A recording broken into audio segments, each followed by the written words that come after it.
مریم دنستی که ایتا روز تی پسرزای آبرو راشه. مریم دنستی که ایتا روز تی پسرزای امی دختر پسران نجات ده و نوستی بمو که عهدی نو بنا بکنه و بزودی ترم آزادی بخشه. مریم دنستی که ایتا روز تی پسر کوران چمان باز کنه، خودستان امره دریا توفان آرام کنه. مریم دنستی تی پسر او جایی که فرشتیان قدم زیدی قدم زنه. دنستی وقتی که تی کجیدان پسر روی مچی دیهی ان خدا صورتی که مچی دیهی. دنستی که کوران دینی دی کران اشنوی دی به مرد زنده به شلان راشدی و لال زبان بازه به و خدا بره پرستش کنه. مریم دنستی که تی پسرزای تمام مخلوقات خدایه. دنستی که ایتا روز تی پسرزای تمام قومان داوری کنه.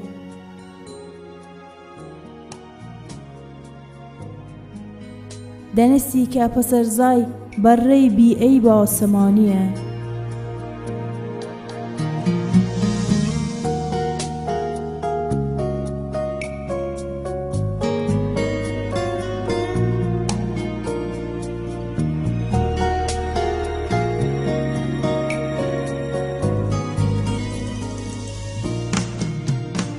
دنستی که کوران دینی دی کران اشنوی دی به مرد زنده به شلان راشدی و لال زبان بازه به و خدا بره پرستش کنه.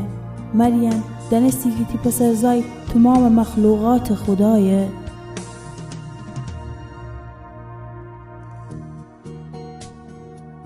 دنستی که ایتا روز تی پسرزای تمام قومان داوری کنه. مریم دنستی که تی پسرزای تمام مخلوقات خدایه. دنستی که ایتا روز تی پسرزای تمام قومان داوری کنه. دنستی که پسرزای بره بی عیب آسمانیه و ازای که تی بغل درون خفته همان اسم بزرگه.